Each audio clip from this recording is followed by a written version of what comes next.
Hey guys, a new patch for PlayerUnknown's Battlegrounds on Xbox One and PS4 is happening tonight and will go live early tomorrow morning. The maintenance schedule will start on March 4th, which is tonight, 11 p.m. Pacific Time, and it will end early morning March 5th, 3 a.m. Pacific Time. Originally planned as just a hotfix for some of the issues that we're having on Vikendi currently on the consoles, it looks like this update is going to be a major patch after all. There were some hints of that. People posted on Reddit saying that we were going to be getting these things with the next patch, but all along they said it was only going to be a hotfix. I didn't want to bring anything to your attention that wasn't official as far as these updates go. One thing I don't like about getting these huge patches when we are due a hotfix for the last couple weeks is that sometimes they get overshadowed, and instead of just getting the fixes that the game actually needs, we just get more content, which sometimes creates more problems. But let's go ahead and open up these patch notes and get into everything that's inside. And why not start off with the token of appreciation that they talked about last week. So if you missed my video last week on some of the issues that we're having with Vikendi, they mentioned that they're preparing a token of appreciation for all the players that have stuck with them since this Vikendi patch has gone live and since we've had all these major problems. They're going to be granting all players the level 20 up ticket, which will automatically be distributed into the inventory for everyone who logs into the game from the time the maintenance ends tonight until April 5th. So if you log into the game at any point during that time period, you will get this level 20 up ticket, and basically what that does is it grants you 20 levels to the Vikendi Pass or any Survivor Pass that they have in the future. You can really pick. If you think that you'll be able to get to level 100 in the Vikendi Pass and you don't want to waste the 20 levels that they're giving us, you can actually save that and not open it. This is way more than what I thought they were actually going to give us. I figured it was going to be 5 to 10 levels, and that would have been plenty for me, but 20 levels, that's quite a bit, and I think I'm definitely going to take this because I'm not sure I would be able to reach level 100 by myself, but with these 20 levels I'll definitely be able to get to 100, and the dream is still alive to have that horse head. But with this patch, not only do we get that token of appreciation of the 20 levels that are granted to everyone, we'll also be getting a new weapon called the Bizon, a new attachment, which is the Canted sight, a new weather setting on Vikendi called Moonlight, and a ton of gameplay, performance, and bug fixes. So let's just jump right into it and start with the new weapon, the Bizon.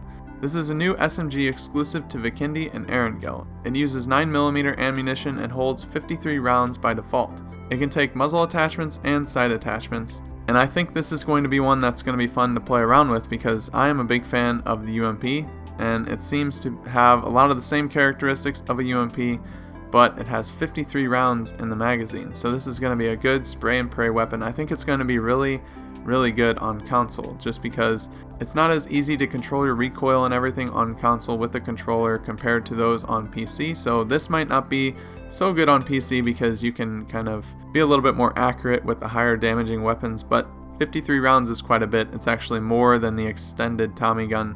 And like I said, it can take a sight, so I'm really interested in this weapon and I can't wait to get my hands on it. And it can also take the new attachment, which is the Canted sight.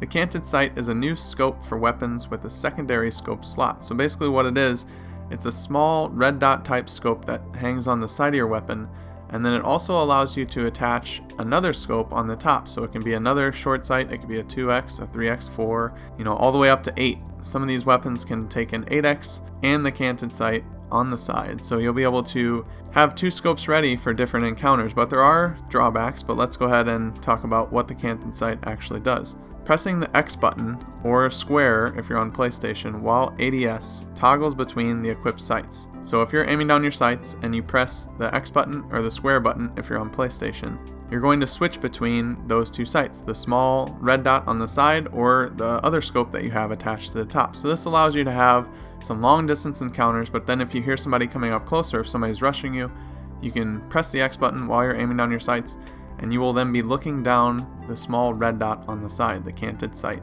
The Canted sight, like I said, is an attachment. It's not something that's just on guns by default, but these are the weapons that it can actually attach to. The barrel, the AK, the AUG, the M4, Mutant, QBZ, SCAR, and the G36. The DMRs that it can attach to are the SLR, the Mini, the MK14, the QBU, and SKS. Snipers it can actually attach to, the AUM, the M24, and the Kar98. I don't know why you would want to do this, but go for it if you want to. SMGs are the UMP, the Vector, and the Bizon. It can attach to the S12K shotgun, and the M249 LMG. You are going to compromise, like I said in the beginning, there is a give and take to this attachment because you're not going to be able to see as much when you're aiming down your sights just because you have 2 scopes in the space that you normally have 1, especially when your gun's tilted and you're using the canted sight. If you have a really big scope on the top, it's going to eat up a lot of your screen space and you're not going to be able to see as clear as you would normally if you were just looking at a red dot. So definitely something to keep in mind, but I think it's something pretty cool and it adds a new flavor to the game and something new to try, so I'm all for it. Alright, and there's some gameplay changes that we can go over. They decrease the damage transferred to helmets and vests. This means your armor can sustain more damage before being destroyed. Damage given to the player will remain the same, but the previous damage calculation used to transfer 100% of damage to the armor and durability, and now it is not the case. They modified the damage system of throwable weapons. Damage and effects are now applied correctly to players hiding behind very small objects such as thin poles. So before, if you couldn't see a grenade on the ground, if you were between a small tree or a small pole even, right next to the grenade, but you couldn't see it, your player couldn't visibly see it, then you would take no damage from that grenade. But now they've fixed that and it should be more realistic. The trajectory guideline is now shown properly until the throwable weapon leaves a player's hand. They reduced the delay when opening a parachute, and this will make it easier for players to change directions much earlier. They modified some blue zone properties on Vikendi. The blue zone will be generated further away from the center. Damage from the last zone has been increased. Also, item spawns have been modified on Vikendi.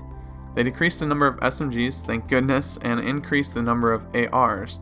They reduced the number of level 3 helmets and vests, so this is a good sign. I really think that this is something that's a good addition to the game because Vikendi is riddled with Uzis and UMPs and Vectors and Tommy guns, but it doesn't have enough ARs in my opinion. I will eventually find good loot, but it's always nice to have good loot right from the start. When you loot 5 or 10 houses, you should be able to find an AR in my opinion, so this is a good thing. And I also like the fact that they're limiting the level 3 gear. I think that puts more of an emphasis on finding the care package, and it makes it more risk-reward type gameplay that we've all come to know and love in PUBG.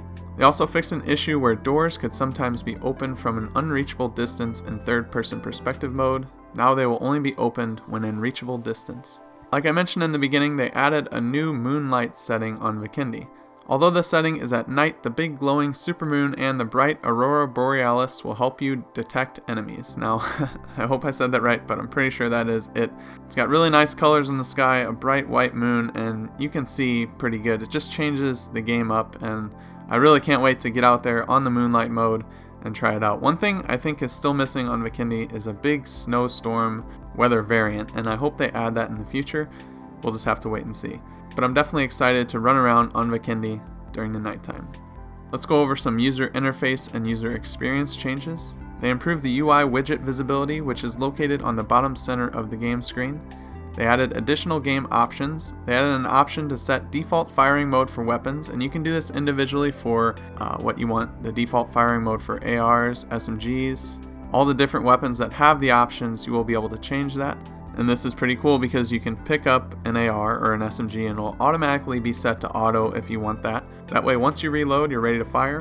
Gone will be the days where you go to shoot an enemy and you hear one shot and then you're dead because you didn't have the gun on auto, it was still on single fire.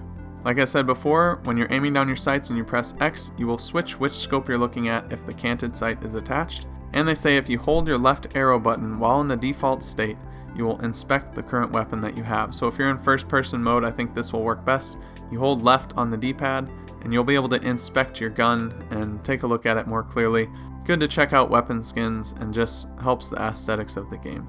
A new message will pop up when your survival title promotes, and they improve visibility of the white circle on the minimap. And that's something that a lot of you guys have been begging for, so hopefully it does look better for us. Some performance improvements. They improve performance by adjusting the number of visible footsteps within certain radius of a character. They improve performance by increasing the size of the texture streaming pool to cache and memory. And they optimize the kill feed messages and gamepad guide UI by lowering the average game thread usage time to reduce hitches. No idea what that means, but hopefully it improves performance. A couple things to mention about the items really quick. They made some adjustments to the item grades, so now they will sell for the appropriate amount of BP if you decide to trade those back in. The Joker and Harley Quinn skins will be removed from the store on March 6th. right before midnight Pacific time. Also, the store item list will be updated on March 12th. Every item except crates and the Road Warrior helmet will be removed from the store, and a new crate and new cosmetic items will be available for purchase. More information on this will be provided closer to March 12th. Now, there are 53 different bug fixes listed in these patch notes as well. I'm not going to go over every single one because this video will end up being 20 minutes long, and I don't want to put you through that. It's just going to put people to sleep, and even I don't want to hear myself go over 53 bugs. So if you want to check out the full list, I have the patch notes linked in the description below. Feel free to check those out. I'm going to highlight a handful here that I think are very important that will hopefully improve the game. First and foremost, I want to highlight the two biggest ones in my opinion. They fixed an issue where vehicles sometimes could fly or fall through the floor above certain speeds. And this happens on Vikendi. I've heard other people say it's happened on Erangel and Miramar. I've personally only had it happen to me on Vikendi, and this is a major bug that they had to fix, so I'm glad that it's actually in this list. And also fixed an issue where buildings would take a long time to load in Vikendi. And this is the major one that I was looking for, and I'm so happy to find it in this list because that's what the hotfix was originally supposed to be about. I kind of wish that we would have gotten this 2 weeks ago, but maybe, it didn't work out and they just happened to have all this stuff that was building up that they could put in with that hotfix. So either way, this is where we're at right now. Can't really dwell on the past or anything like that. I'm just glad to see it. I want to make a comparison video probably later on this week because I know I showed you with the SSD versus the non-SSD install just how bad Vikendi was playing just last week. I want to compare that video with the current state of the game after the patch and just see how things have improved. They fixed an issue where characters could pass through the ground in certain locations on Sanhok. They fixed an issue that footprints would not be displayed when you jump and move on the snowfield in Vikendi. They fixed an issue that sometimes caused the rear wheel of the motorbike to lift up easily and flip over when lowering speed and changing direction on a motorcycle. I've had that happen to me a number of times. Fixed an issue where a vehicle would sometimes disappear when a player exits the client and re-enters the game while in the vehicle. And my friend had this happen to him. Fixed an issue where a player's character would sometimes not receive damage when the character left a vehicle at the right moment while crashing into an object. A couple more here. They fixed an issue where the motorbike engine would sometimes not turn off after the player has left the vehicle, and they fixed an issue where the character was sometimes not able to loot even though they had the space to do so. Like I said, there's 53 bugs in this list. I don't want to go over every single one and just bore you guys to death, but if you want to check out everything, feel free to look at the patch notes. I have them linked in the description, like I said, but I'm really happy to see the Fix Vikendi bugs in there to where they're going to increase the loading times of buildings and get rid of the flying or falling car issue that we were having. So lots of really good stuff in this patch. I'm really excited to get more content, but at what cost? I just hope that they're not just adding content for the sake of content, even though the game still has these major flaws in it and we didn't really fix them. So we will see tomorrow. You guys will have to let me know. I'm not going to be able to play it until tomorrow night to see how everything's going. But you'll have to let me know in the comments just how the game is going after the patch. And how do you like this new content? Do you like the new weapon? Have you gotten into night mode? Just let me know in the comment section below. But as always, if you found the video useful, definitely give it a like. It helps out the channel, and subscribe to stay up to date on everything that I publish. Check out my new level 3 helmet design on Teespring. I'll have that linked in the description below. Follow me on Twitter and join my Discord. But with that being said, I hope you guys have a good rest of your day. Until next time, I'll see you later.